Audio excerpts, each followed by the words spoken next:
Hello, good morning, welcome back to the channel. So here we are on the blood bike. For those who've been watching the channel and saw a recent video I put out in terms of what the blood bikers were all about, I've been overwhelmed with the amount of interest, some really good questions. Genuine people want to know a little bit more about what it is to become a blood biker and how we go about the process. So I've got my glasses on, I've got the questions from a number of the people. I thought I'll answer them today on the video. But before we do that, this is the bike. So this is the one of two bikes. This is called Martin, the other one's called Pugwash, out of respect for some of the members who have passed in recent times and for those who have contributed. It's a BMW 1200 RT. It's livered up, obviously to be seen, to be safe. Panniers for the bloods, big rack on the back. Other than that, it's a pretty standard bike. We used to have blue lights. That no longer is the case. One of the questions that came up was actually, why is that? Why don't you have the blue lights? Well, unfortunately, a few years ago there was a fatality with someone on a blue light, and unfortunately that's something which has driven us to where we are now, what with insurances and whatever. So let's get into it. Let's go through the questions. I'm going to refer to the phone and go through them. So let's start off with a question from Louis. Are traffic laws any different whilst on duty?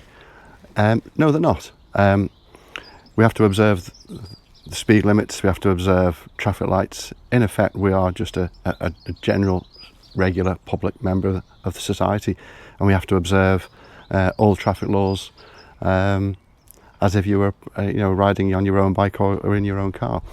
Another question, tell me a little bit more about the recruitment process from De Susan.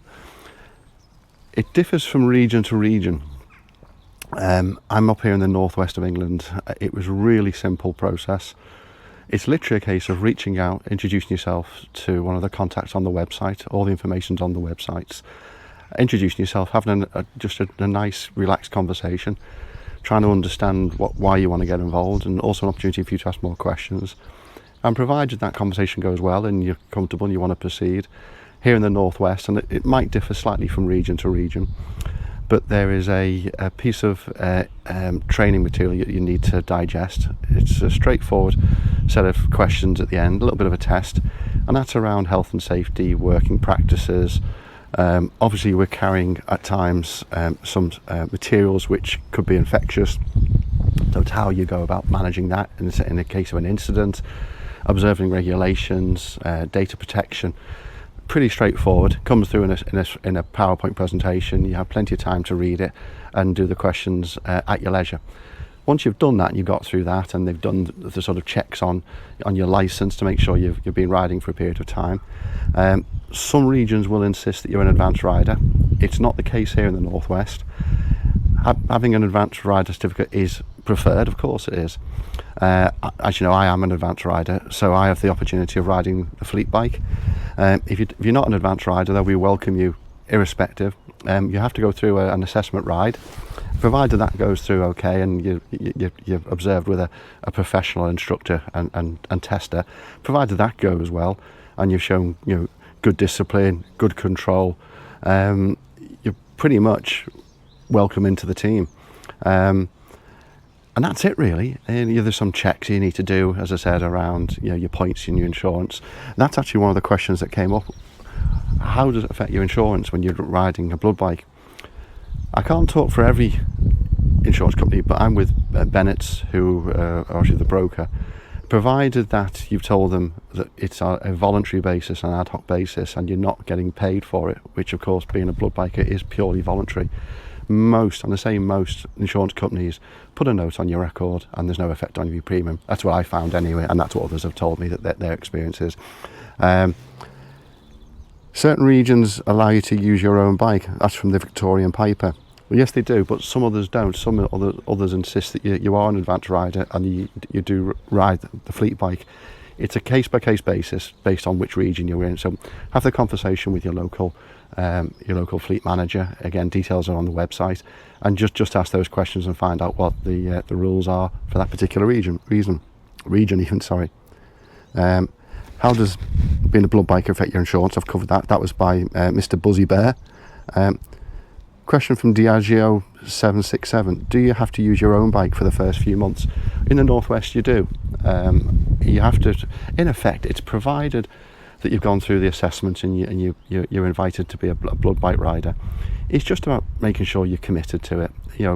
Going through the induction process is one thing, but when you're riding out in the cold, minus 2 degrees at 2 o'clock in the morning, some just realise it's not for them, or they struggle with that, with the work environment, having the time to to commit so much. But as far as I'm concerned, here in the Northwest, you can continue to use your own bike. I can do so. I did 700-800 miles in the first 6 weeks, so I didn't really want to put that much mileage on my Multistrada Pikes Peak. So that's why I'm using this bike, really, just to keep the mileage down a little bit. In terms of how much commitment you need to make, they ask that over a 3-month period you do at least 6 shifts. Now the shifts are evening shifts and during Monday to Friday, so that's 7 p.m. to 2 a.m. Then on Saturday and Sunday and bank holiday, here in the Northwest, they have a 12-hour shift, but they recently split it into 2 6-hour shifts just to try and make it a lot easier and more flexible for the riders, to encourage more people to get involved at the weekend. And again, that goes through into the evening through to 2 a.m. as well on another shift. And it's the same for bank holidays as well. How does the schedule affect your working hours and commitment?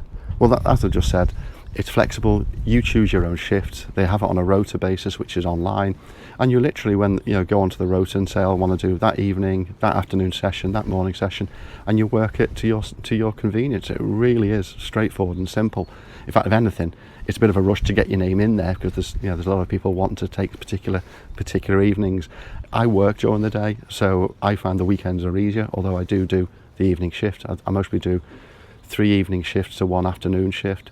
But a lot of people who are retired or got more time on their hand are quite happy to sort of do the evenings through to 2 a.m. Not having to get up at 6-7 o'clock in the morning for work. Next question. Are you on to defend against vampire attacks from John Staring? That's got to be the best question. I'm not quite sure, actually. I'll have to check into that one. I'll come back to you on that one.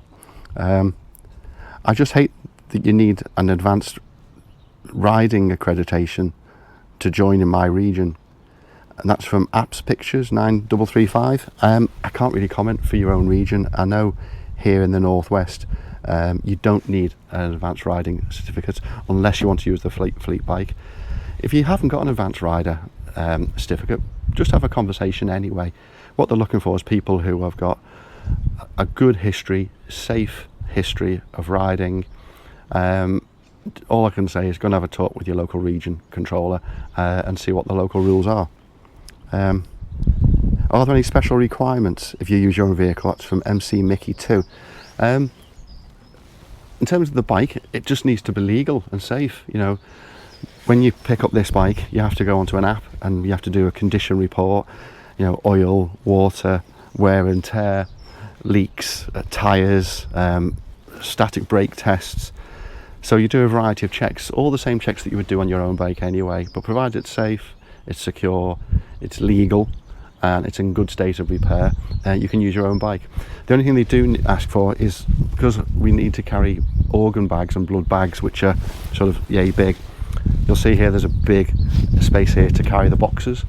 Provided you can put a box on the back of your bike, whether it's on a top box shelf or otherwise, and you can strap to it, you're okay. If you don't have the means to put a top box or a box on the back of your bike, like for example a sports bike, well then that might just not be convenient. And then last but not least, are there any special requirements about when any of you used blue lights? Well, as I said before, we used to use blue lights, but no longer. So hopefully it's answered a few questions. I'm just about to go off on my Saturday afternoon ride. So what time is it now? It's 12:30. I need to be at the hospital for 1 o'clock. It's only 5-10 minutes up the road. So I'll be working through to 7 o'clock this evening. There'll be someone on this morning, so I'll have a handover. And then I'll do a handover at 7 p.m. to the evening shift. So hopefully that's given a little bit more insight into what being a blood biker is about, more importantly around how you get involved and what the procedures are. looking forward to getting out and doing this is my first shift on this bike. I've done the assessment ride on this bike. I've actually been given some really good critique feedback when I had the assessment ride, and I've been an advanced rider for 3-4 years. But if you're not practicing and keeping, you know, in regular sort of review of your own riding capability, you know, little things do creep in, and I found a few little things have creeped into my riding which I want to improve. So I'm going to go back through the process and get a few observed rides and just sharpen those edges a little bit where I could improve my riding for safety reasons. Anyway, thanks for watching the channel. Hope you found that little bit of insight useful. Any more questions, be honest, give us a shout. Thanks for watching the channel. Keep on supporting it. I'll speak to you all soon. Keep safe. Cheers, guys. Ta-da.